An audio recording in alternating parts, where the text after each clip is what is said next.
Good evening, and welcome to another one of my segments of A Verse a Day Keeps Islam Away.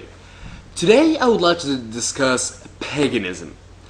How paganism is the root of what Islam is based upon, and the parallelisms between pagan beliefs and Islamic beliefs today.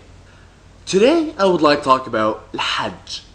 As you know, Al-Hajj is one of the 5 pillars of Islam. Those 5 pillars being Al-Shahada, Al-Salat, Al-Zakat, Al-Sawm, and Al-Hajj. First of all, Al-Hajj takes place in a city called Mecca, Mecca al-Mukarramah. And just real quick, to give you a real quick history about it, this is when Abraham had his son Ishmael through Hagar, Hajar. So Abraham got rid of his son, got rid of Hagar, who was actually his concubine, and they were sent to the desert. Now, the story has it that Ishmael was so thirsty, was so yearning for water, that Hagar was so desperate for her son's sake that she was trying to find water for him. And then she started running around 7 times until she found water. What I don't understand is, why would somebody run around 7 times in a circle until they find water? Nevertheless, she found water out of this wonderful spring called Yanbu' Zamzam, the spring of Zamzam, which is, till today, it springs holy water from it that God had sent down upon to Ismail. Now, the whole basis and the whole premises of a Hajj is, upon arrival to Mecca, there's something called Al-Kaaba. Al-Kaaba is kind of comes from the Arabic root, or Arabic word Al-Kaab, Al-Muka'ab, which is a block, a cube. So Al-Kaaba is really nothing more than this little rectangular cube-like building or structure, which is extremely holy. And I will get to the fact as to why it is holy in just a little bit. However, Muslims are supposed to circumambulate around Al-Kaaba 7 times. Now, why is it so holy?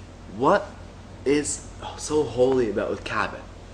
Within it is housed Al-Hajar Al-Aswad, the black stone. Now, the black stone, which nobody has seen, by the way, it is inside this cube, and all you can see is a little window that you can see something black inside. But Al-Hajar Al-Aswad, this black stone, supposedly is a meteor that came upon from God and hit right in front of Adam's feet. Now, Adam eventually hid that black stone. And now this is where the story starts getting a little bit mixed up, because Ibrahim, was the one who uncovered that stone, and from that point on, they reminisce, they do what Abraham did, and they worship that stone. Oh, I'm sorry, not worship that stone.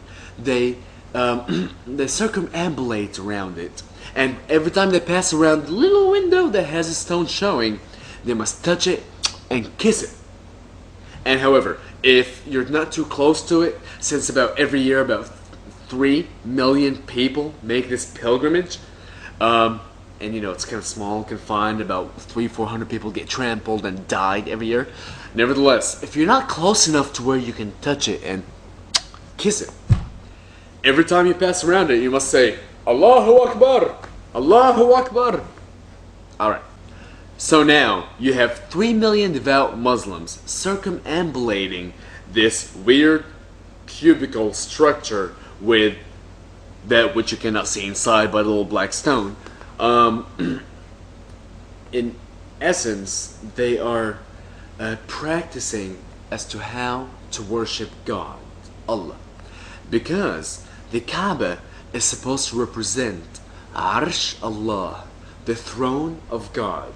So here on earth, they take a little practice run as to how they will walk around the throne of God once they get up to Al-Firdaus.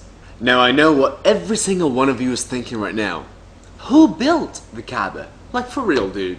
Who built it? Where did it come from? where did it originate? Al-Kaaba actually existed and predated Islam by, I don't know, a couple hundred, maybe 1,000 years. Al-Kaaba is supposed to house 360 idols, and it was actually built for the god or the deity Hubal. Hubal being the god of the moon, Ilah al-Qamar. Now we still see remnants of Hubal even in the Quran today, because Hubal is supposed to have had three daughters. These three daughters are Al-Lat, Al-Uzza, and Al-Manat. In Surah Al-Najm, Al-Quran, Surah number 53, verse number 19 through 21, where it talks about, have you then considered the Lat and the Uzza and Manat, the third of the last? For you the males and for him the females. I guess essentially in essence it's saying that for you as devout worshippers of Islam, of Allah, you must worship the male of those four deities, which is Allah, and I'll go back to that in a little bit. And for him, for Allah, he shall worship the females, which are his three daughters, Al-Uzza, Al-Lat, and Manat. One of the most interesting hadiths that mentions Al-Hajj is narrated by Sahih al-Bukhari, book number 2, volume 26, hadith number 689, where it's narrating Abu al-Hurayri. In the year past to the last Hajj of the Prophet, when Allah's apostle made Abu Bakr the leader of the pilgrims, Abu Bakr sent me in the company of the group of the people to make a public announcement. No pagan is allowed to perform Hajj after this year, and no naked person is allowed to perform Tawaf of the Kaaba.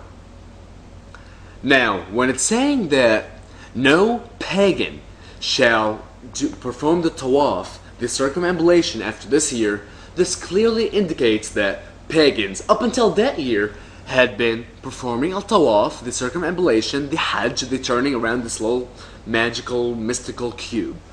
What's really interesting is how they banned people from doing it naked.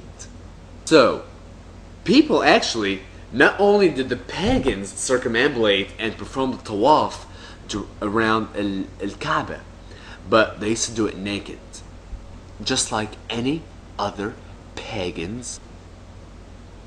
Now, do you remember how earlier I had mentioned that the story is a little confusing and doesn't really add up?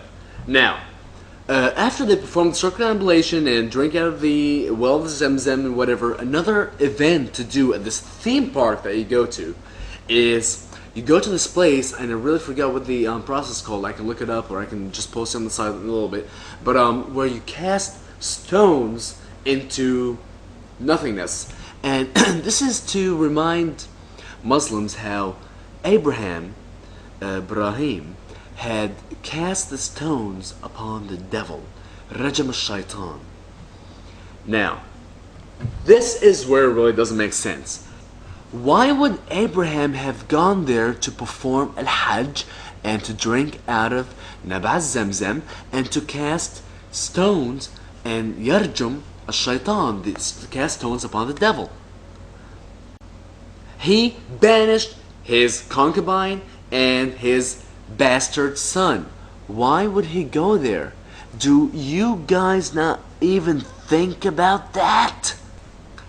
The last thing I want to mention that really ties in with paganism is something in the hadith. This is from Hadith al-Bukhari, book 2, volume 17, hadith 128. Essentially, the followers of Muhammad were asking him for rain because it was not raining. So Muhammad went outside and did his little thing and it started raining. However, afterwards it was raining so hard that they asked him again and said, "Hey Muhammad, it's raining so hard that we can't even walk home." So he went back outside, did his little thing, and it stopped raining.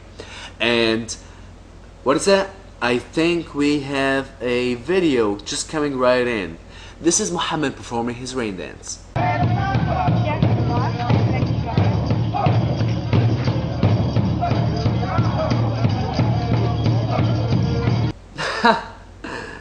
That was wonderful.